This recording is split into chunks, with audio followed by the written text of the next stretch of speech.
Falcon First Impressions. The grill cloth is awful red, but I think it's original. Looks like old school staples in there. That's pretty red. All the other ones I've seen have been pretty brown. Somebody's definitely been in here because we've got kind of janky solder joints. And then we got a new 3-prong cord.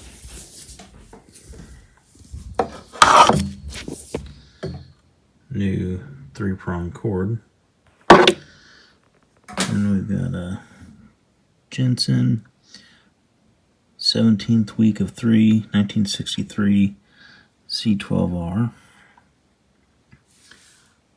Power transformer 26th week of 63. Output transformer 8th week of 63. And reverb transformer, it's upside down, looks like maybe 13th week of 63, something like that.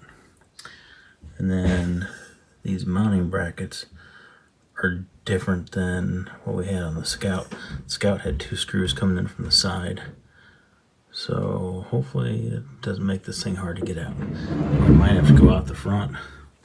Also, it's different on top. There's a gap here, and on that side, or on the Scout, it actually sits in and under, so probably this does come out the front. And then our reverb tank is the 27th week of 61, so it sat around for 2 years. Everything else is 63. Original foot switch, although a little worse for wear. A couple big chips, but we'll see if it works. Definitely a really reddish brown grill cloth, in super good shape though. Probably original. Gibson badge in good shape. Then up here on the Scout, you got a rotary off on. On this Falcon, you got off on. Kind of a smaller, cheaper kind of switch, but I guess as long as it works. Then a jewel light, where on the Gibson Scouts, it's not a jewel. Fuse, 1 amp, we'll check that. Knobs look in good shape, and the lettering all looks in good shape.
Two things I like to do before I take apart an amp: mark the right reverb input with a piece of red for right, and test the speaker for a positive and negative, and then mark it if it isn't already marked.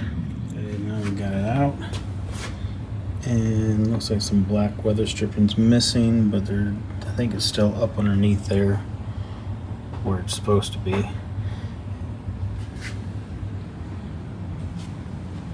And being this design has the open ends, I'm expecting things to be fairly dirty inside, and definitely got some corrosion on certain things, like that light bayonet. Well, let's see, we got it open now.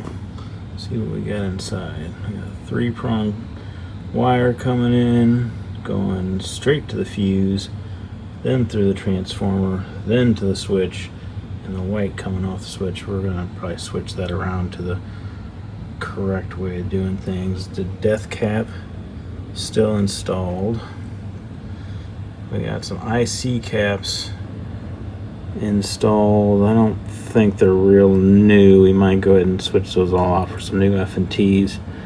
This old cap in there, Sprague.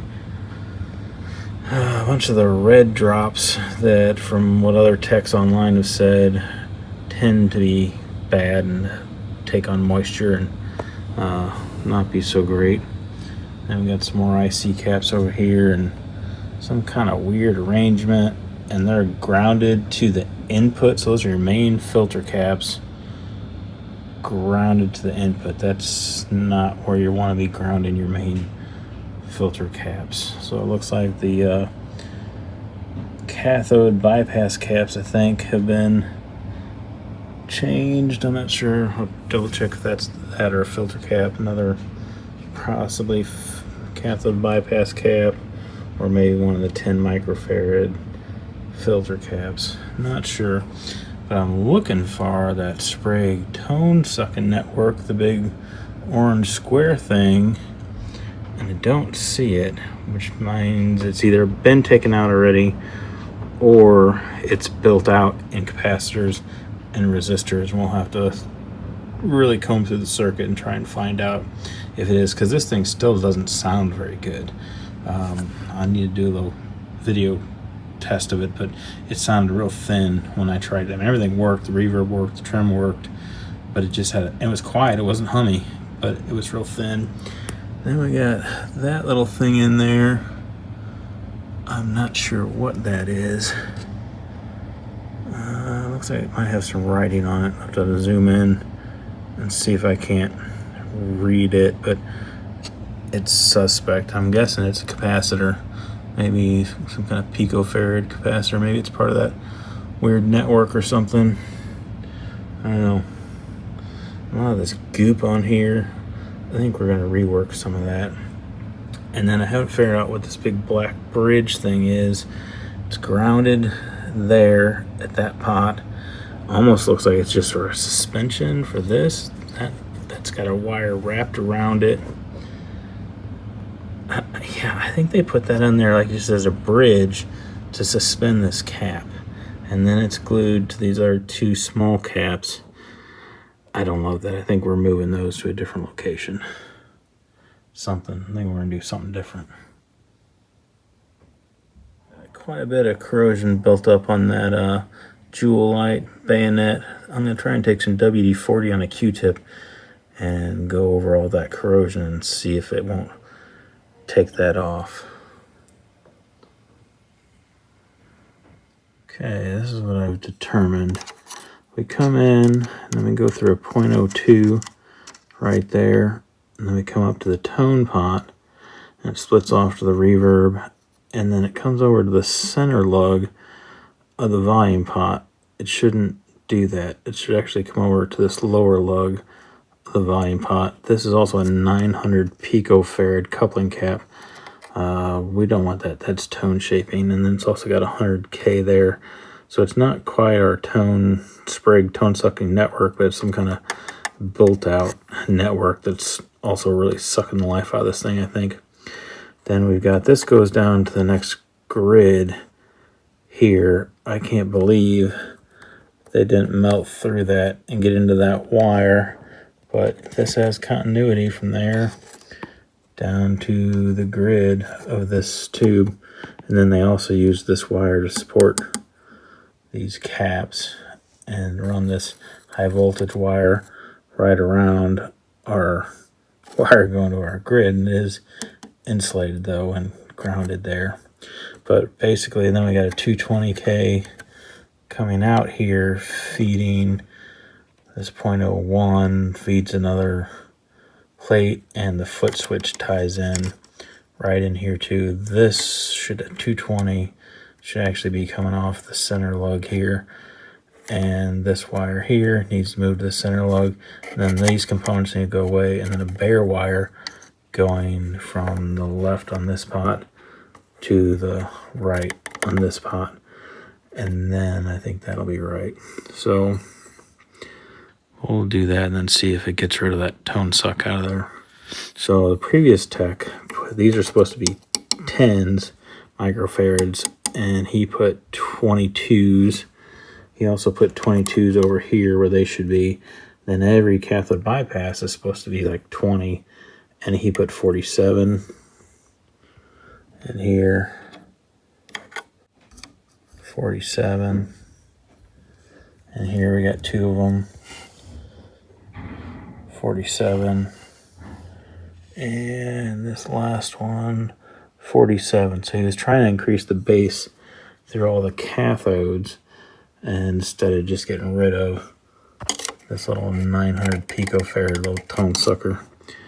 I think that's what he had going on.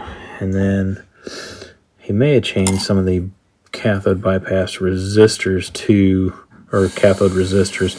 We'll have to check, because this 220 here should not be 220. It should actually be 4.7. So either factory did that or he did. So we should have a 4.7 and 20 cap. Instead, we got a 47 cap and a 220 on that cathode.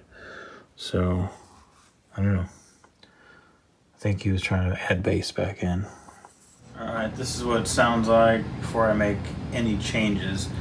This is how I got it, but it has some significant changes to the circuit that the last check did. It doesn't sound bad, but it doesn't sound as good as my Scout. This is no tremolo, no reverb.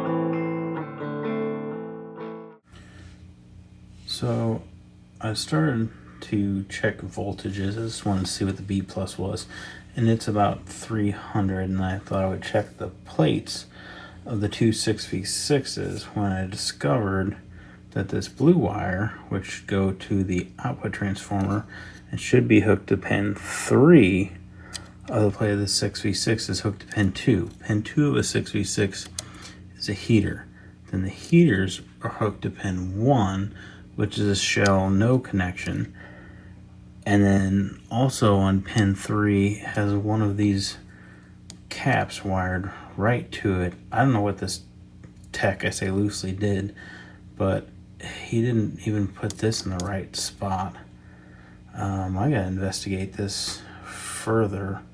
And he's got a ground coming off the shell of pin 1 here, running with this white wire up to here, and then this here is just kind of laid across there.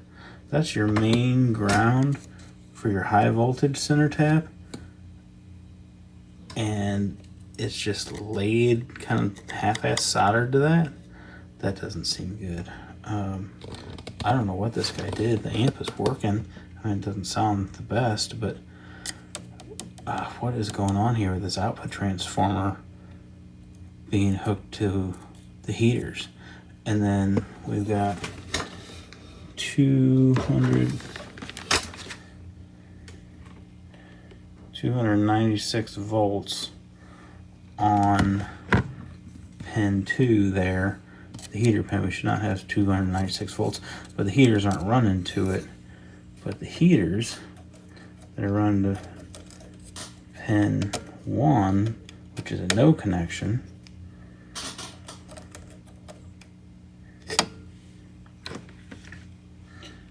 it's got 19 volts of DC on the heaters.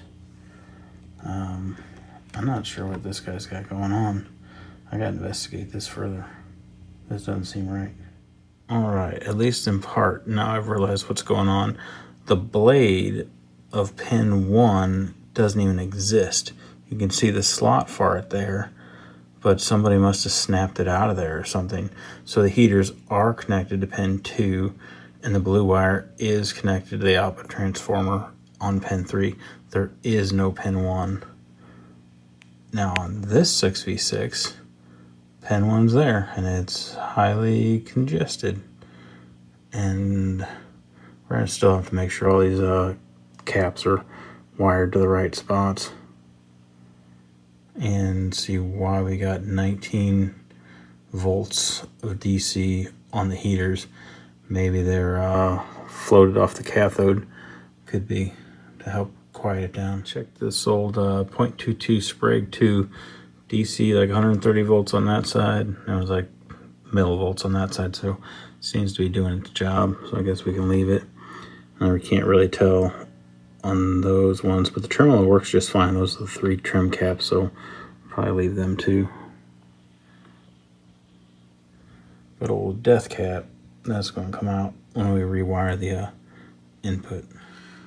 So I've been going through this circuit trying to see where else we might be losing some tone or whatnot, and I found in V2 this little localized it's like a negative feedback loop. You got the grid comes in here to a 6.8 meg resistor, and the grid should just go right over the next pin to the plate, but instead the plate's tied back to this no connection pin with a 0.005 capacitor into the 6.8 meg resistor.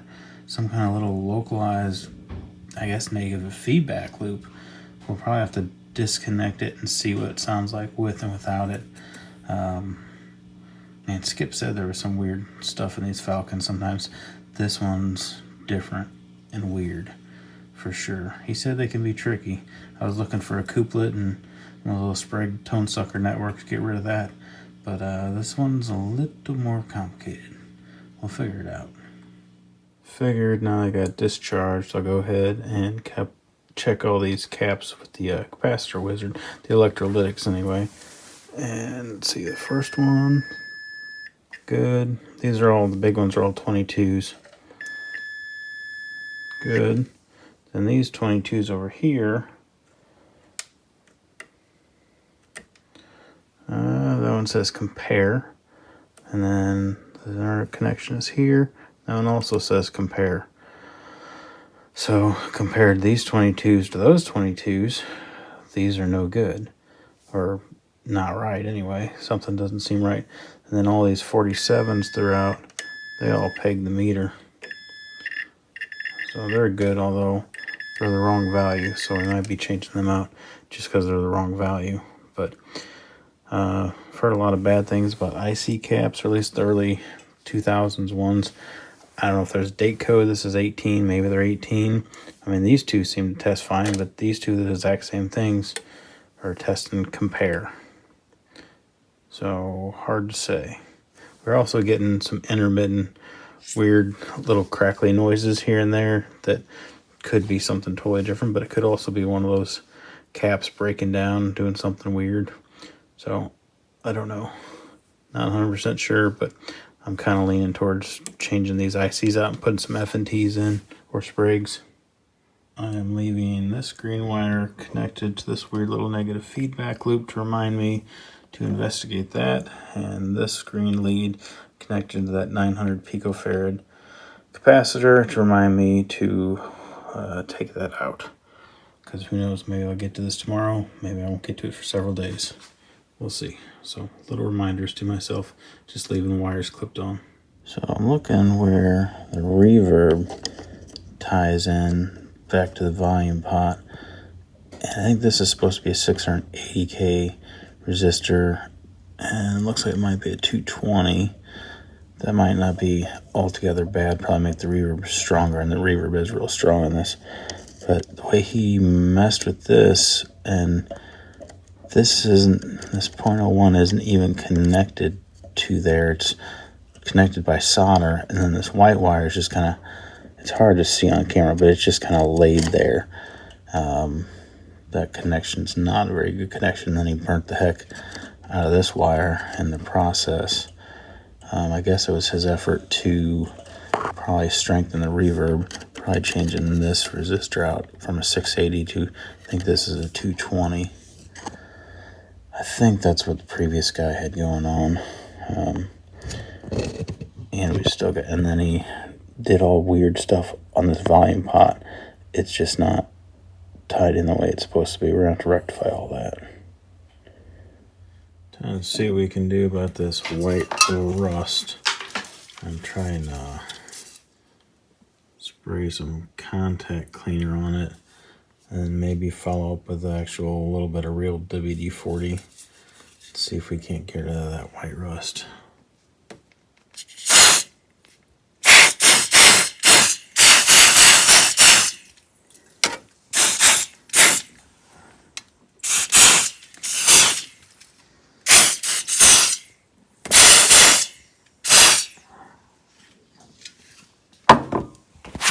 That worked out pretty good. It's a lot better than it was. Got all that white, hairy, crusty stuff off. But the contact cleaner did a little, but mostly the real WD-40 seemed to dissolve that stuff pretty good. Get it cleaned up off that and this bracket.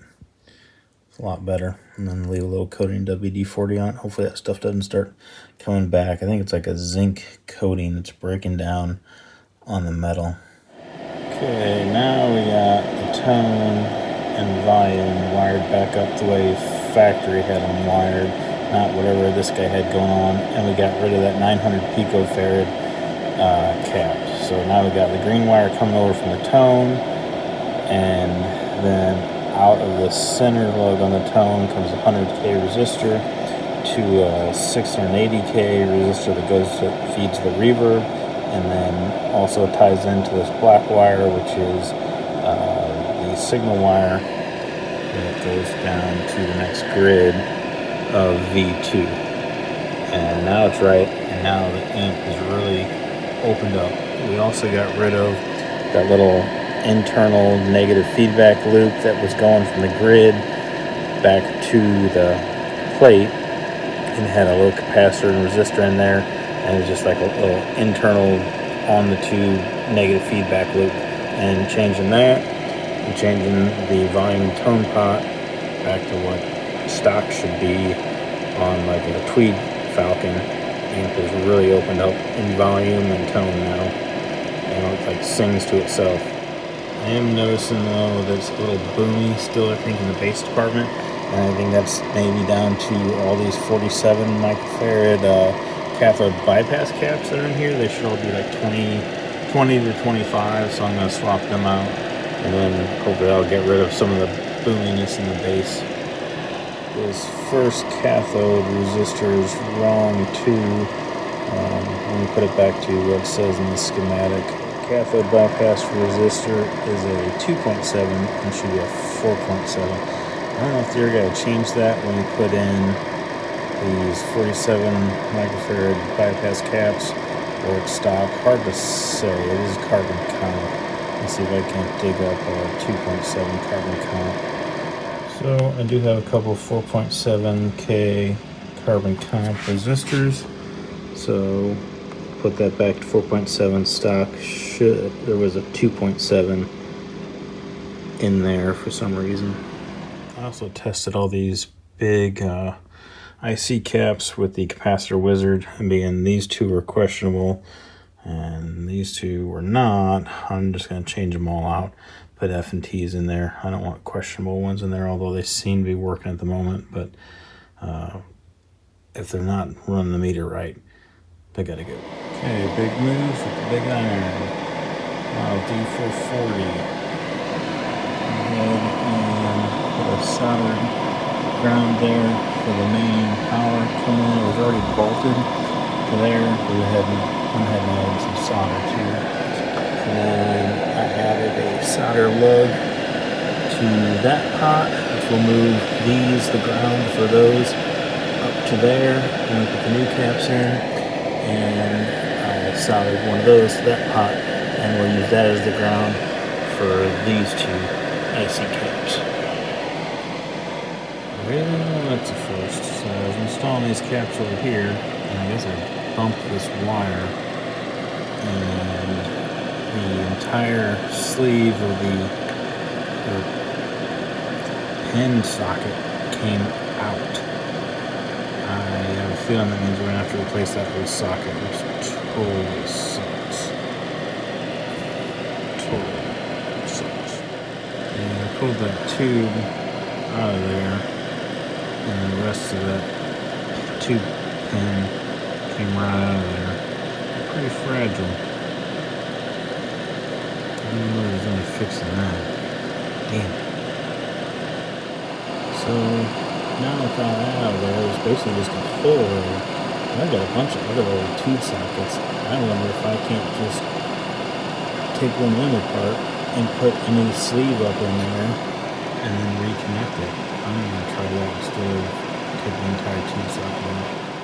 I literally have a pile of these that I'll never probably use all of from organs. So I think we can sacrifice one and see if we can't stick the pin socket back in there. This looks like a good candidate. It's got a couple of them that have never even been used. See if I can get them out of there. So I've been chewing away at this one with the snips, and I got that all exposed. But I don't know if we'll be able to get it back into the other one, because it definitely didn't want to come out. There's like a little ridge in there, I guess, that keeps it from coming out. We'll see, but I don't think it's going to go back in there. But at least I can see what they look like now. So yeah, better idea in the future of just what you're working with. It was a tight fit, but I do believe we did it. You can see that shiny one. That's the one that just squeezed in there. And then I bent it over on the top. And I'll reconnect that wire. And I just tried two. I went in and out a couple times. And it stayed in there. That's definitely why I bent it over up there, so it would definitely stay in. Tube socket all put back together. I think we saved it.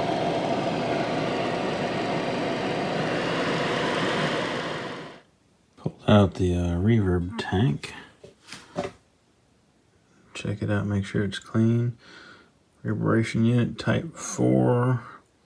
Hammond Organ Company, Chicago, Illinois, made in the United States. And this one had some cardboard on the back of it. I don't know if that was original or not. I don't think my Scout had cardboard. I'm going to try it without the cardboard. But I wanted to get in there and clean underneath it. And it looks like that bottom is a solid piece of redwood. The sides, I think, are plywood though.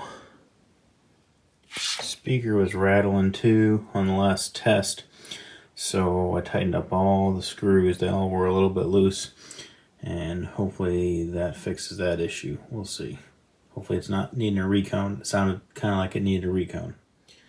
Well, I'm kind of two minds about it. These 3 red caps in the tremolo seem to be working, but hear plenty of bad things about them. Same thing about the old Sprigs, even though it seems to be working too. I think I'm going to change them all out. I don't want to be back in this. Ain't been 2 months, 6 months, a year.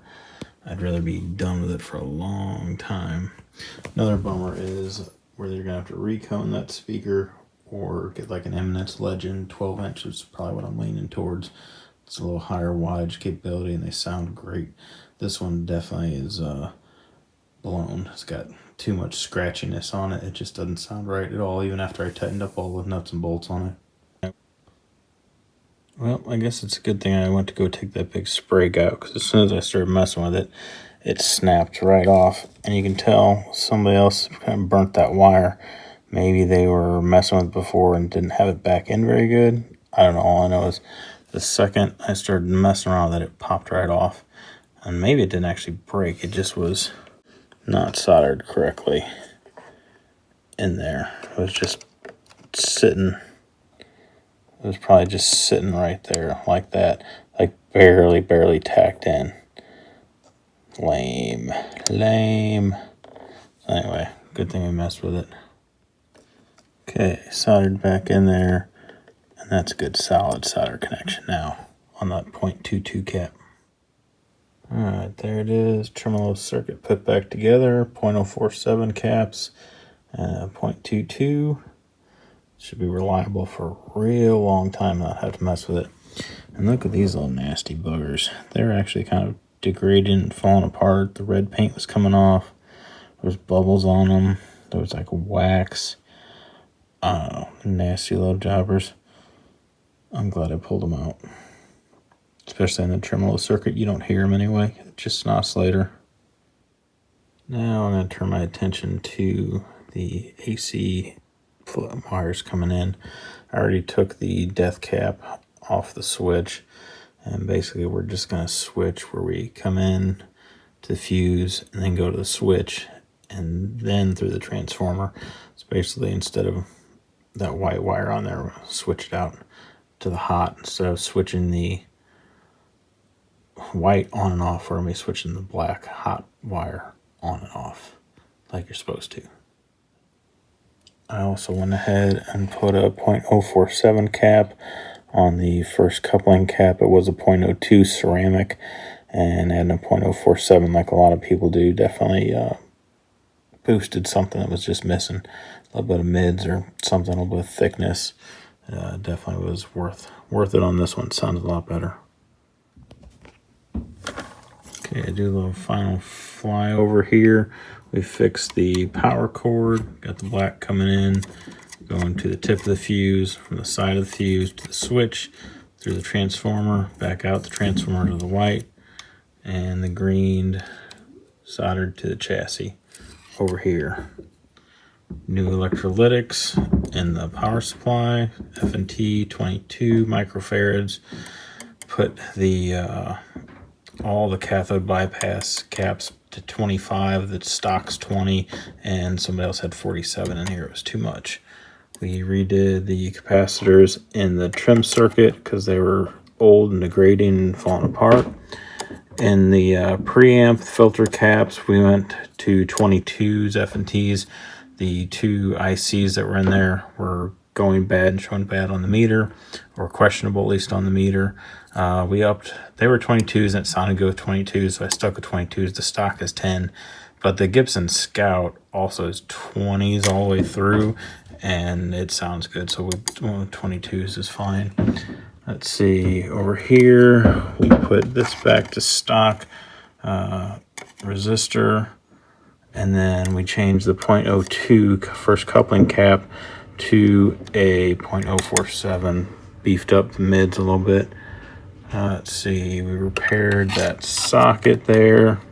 We put the volume pot and tone pot back to stock, and the resistor going to the reverb back to stock. Fixed a couple wrongs here and there, and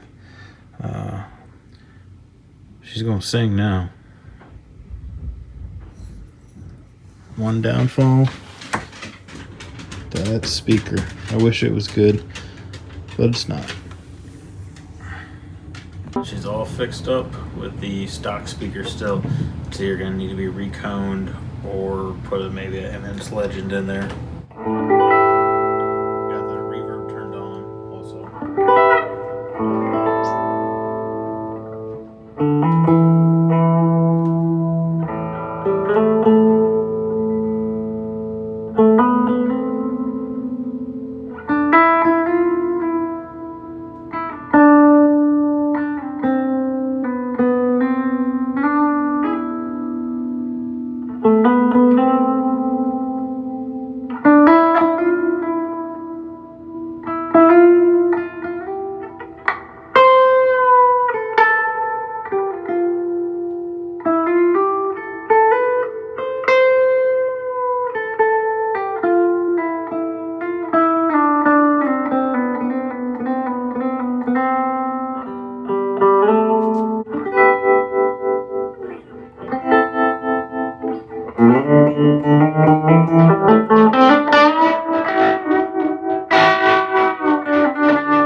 Start to dig in, that's when that speaker starts to give it up pretty bad.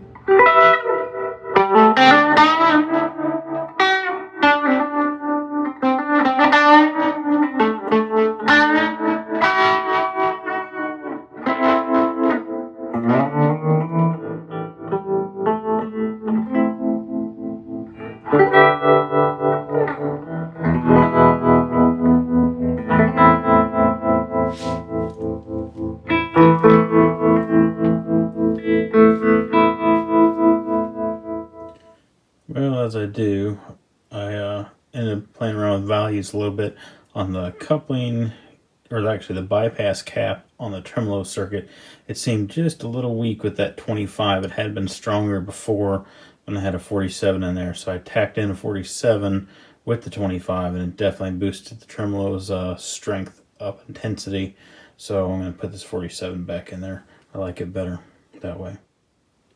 One more final touch, little marine grade silicone on that capacitor to stabilize it, and a little bit between the two of them to help stabilize them. They were pretty good to begin with, but may as well make them a little bit better if we can, so they don't go bobbing over the place if it was bouncing down the road in the back of a truck. One more change made.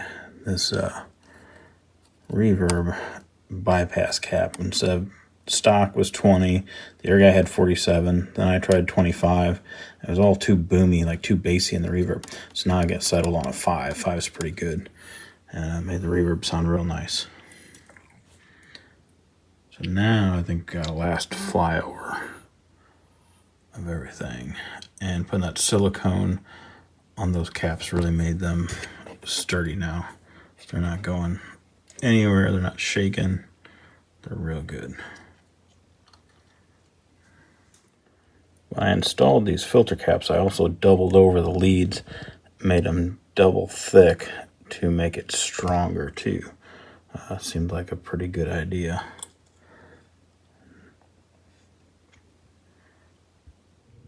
I'm really surprised these reverb connectors are actually working as good as they are. Look at all that corrosion on them. So I'm going to clean them up with a wire brush, some fine grit sandpaper, especially on the inside, which is the hardest part to get to on those grounds, and a little actual WD to help dissolve this corrosion, and then leave a little WD on it so it doesn't immediately just start corroding again. And I've done that before on other reverb tanks, and it works just fine.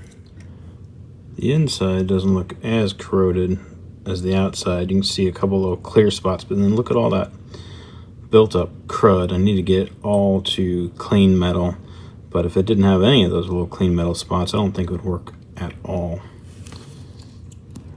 Yeah, it needs some work. Now we got it all shined up and clean. Even the inside, back to good clean metal. That should get much better connection now. And after a couple days of a 0.047 as the first coupling cap, we are going back to the original ceramic 0.02. Just sounds better in this amp. Too much mid-range, and the bass is too much with the 0.047. Just isn't quite right on most stuff, especially the Les Paul. Time to glue down a couple loose edges.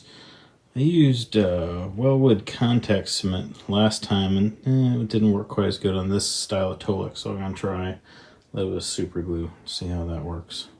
That worked out pretty good. I had to keep pushing the edge down like over and over for a couple minutes until it actually stuck, but it stuck and it seems clean, and that worked better than the Wellwood contact cement. I usually like the Wellwood for regular Tolex, but this stuff's so rough.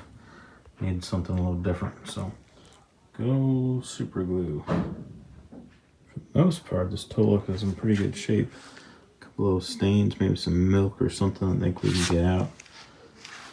And one or two spots like that in corners that wore, but not terrible. And then brown feet. Got the C12R out in here. It was only held in by 4 screws. Practically sheet metal screws. They're super thin. They're not even like, they're like a hollow screw. And one little retainer. Fairly clean in there. And then the those sharp guys that'll puncture your brand new speaker if you're not super careful. So you gotta line up 2 of them, and then the other 2 will drop right in. That's how it usually works. But it looks good, and it sounded pretty okay with a 5-watt amp, but with how much power the 12-watt has the Falcon now that I kind of unleashed it. It doesn't sound right, so we'll save it for a 5-watt project.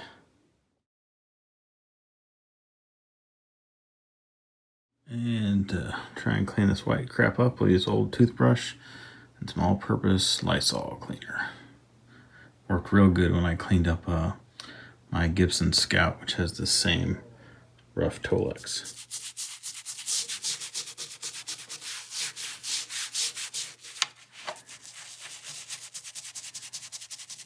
So working on this jack, I'm going to extend these wires from the output transformer over there.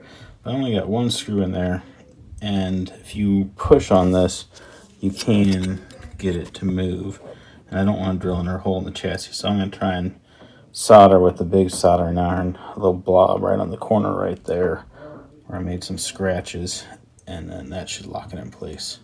Well, that did it. Nice big solder blob. Gotta love having the big iron. There we go. Couple new wires. Green is the hot. Goes to the hot lug. Shorting jack goes to ground, and the black goes to ground.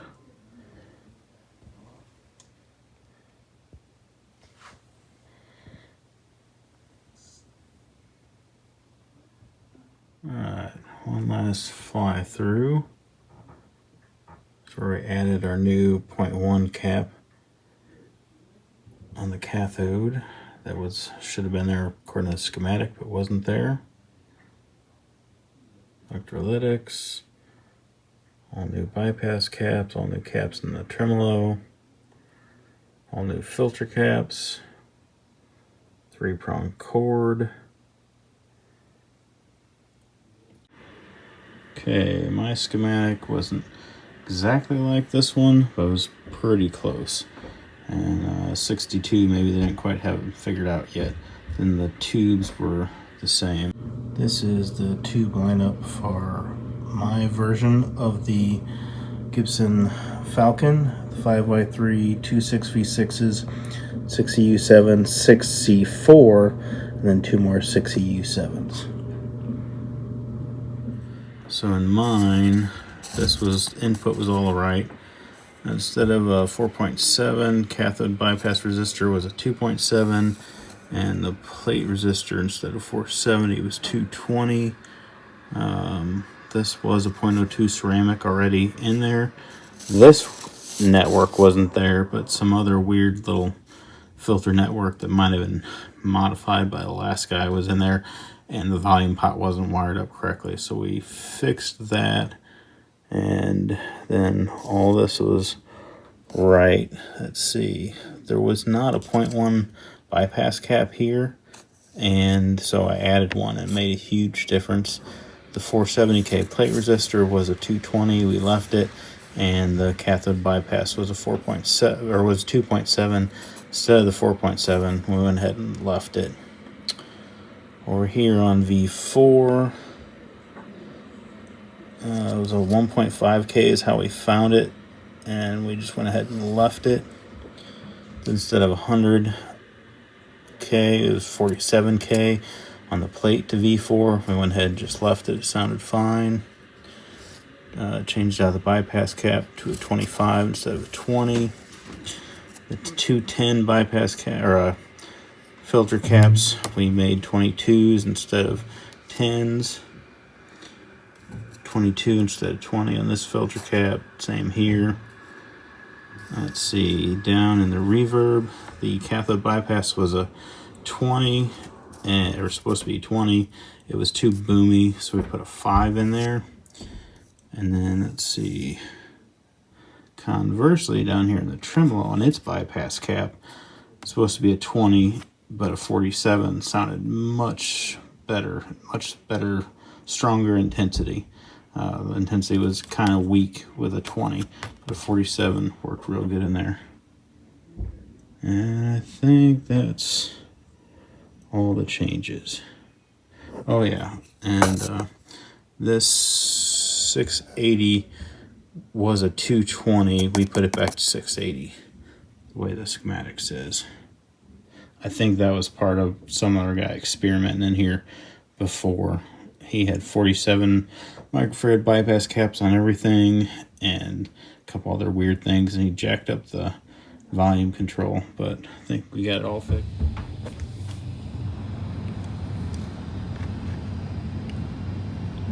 Big breakthrough.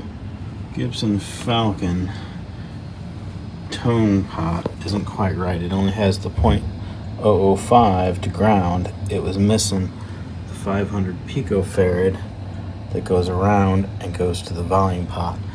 Now she's opened up and sounds right. It just did not sound right before, and I couldn't figure out why. It's because the tone pot's not the same as the tweed tone pot in these, but slight mod, and it is, and brings in all the brights and makes it real nice sounding.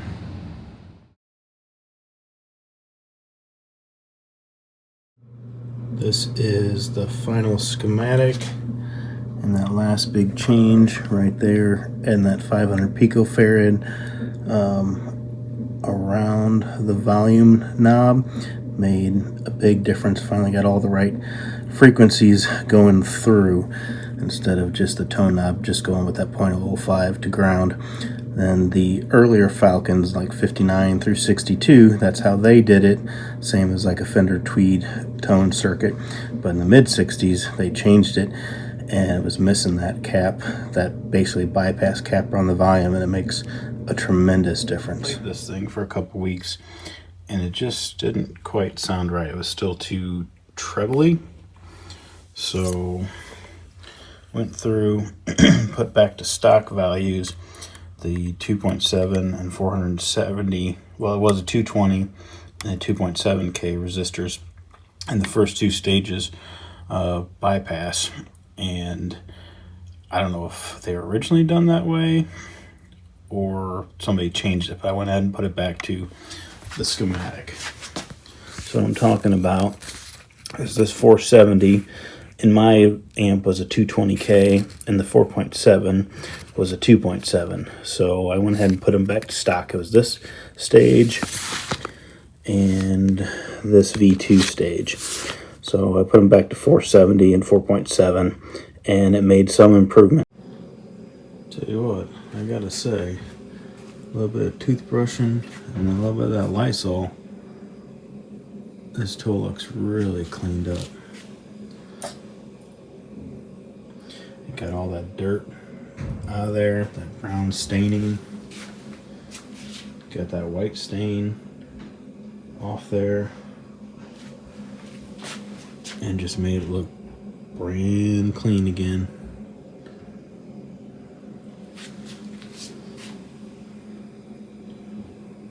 Okay, time to install the new speaker very carefully. Just lining up two of these very sharp little holes. I'll start with one, and I get the second top one on, and the next two should line right up perfect, and you don't end up puncturing your brand new speaker.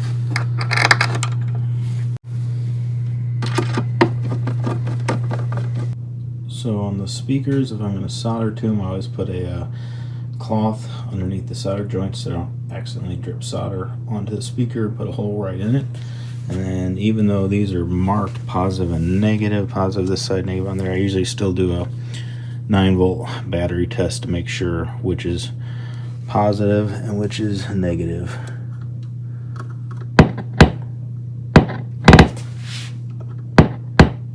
And the cone's going out with positive, so just gotta double check that. Sometimes speakers get reconed or a voice coil gets wired backwards or something, so it's always good to double check that.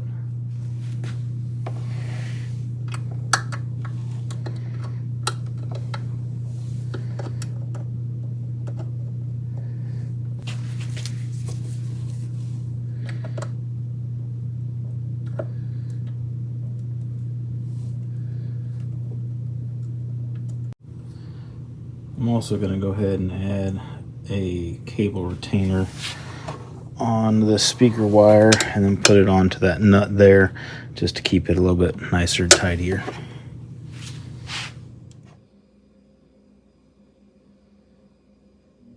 So when the amp's turned up real loud, there's definitely some background hum, but if I turn the guitar volume way down, it goes really pretty quiet. So I'm going to try and shield this input a little bit. So I made up a piece of shielded cable and put shrink tube all over it. And we'll replace this green wire here, which is the first input, to there, and shield it. See if that helps. It probably would help shielding all the way over to the tone pot tube. There's a pretty long green wire back in there, but it'll be a hassle to get to. So we're going to just probably go ahead and do this input, and that should help.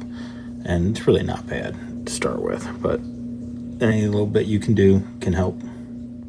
There it is, installed. Shielded input wire. I'll put the ground right over to the ground lug there on that jack. I don't know how much difference it'll make, but probably at least a little bit. Every little wire ends up being like an antenna, especially at the very beginning of the circuit. Last look inside. New speaker. Schematic in an envelope. Put a little retainer in there for the wire. Got pluggable and unpluggable speaker now. And new speaker. All cleaned up and the back panel all back on. All put back together, ready to rock and roll. Well, now I'm having some issues with the reverb being, it wants to vibrate when on certain bass notes. And the rubber grommets seem like they're intact. I had taken this paper off, which I figured wasn't factory, but maybe it is. So we'll put it back on, and then also you can tell though, the foam that used to be on in there to help deaden it is gone. So maybe it'll need some new foam on the inside or on the top or something, or maybe I have to put it in a reverb bag, maybe even to dampen it a little bit so it doesn't vibrate on bass notes. We'll see. We'll figure it out.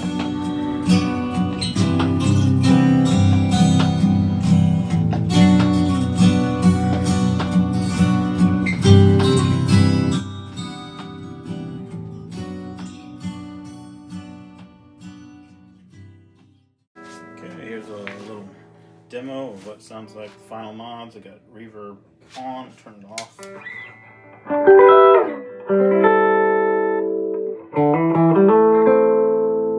the reverb on.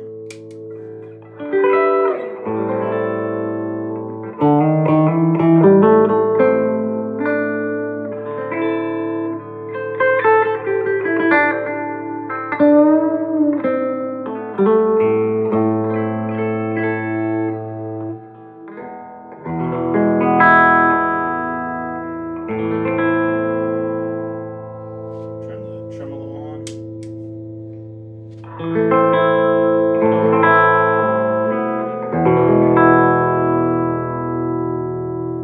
Turn the intensity up a little bit.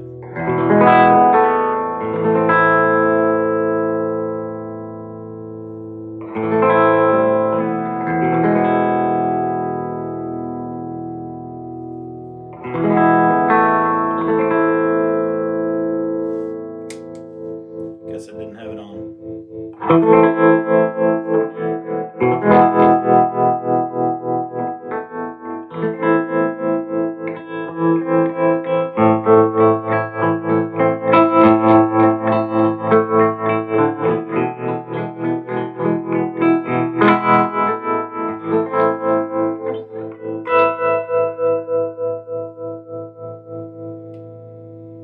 Turn the intensity down.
Push the amp a little bit with the Morning Star and the Clown Clone.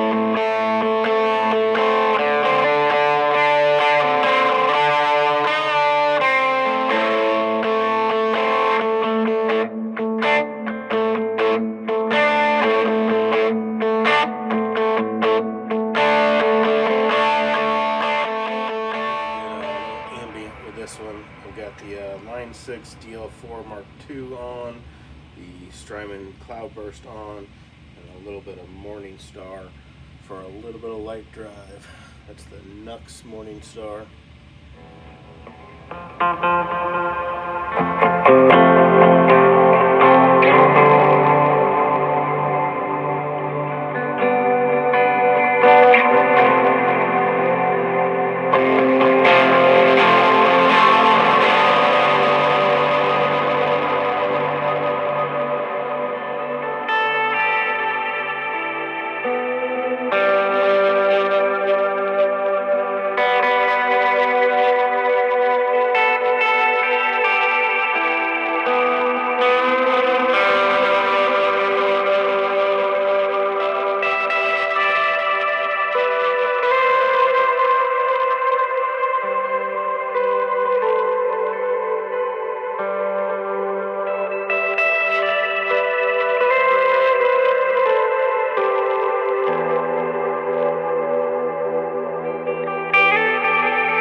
Strumming Cloudburst, OCD, and the Morning Star.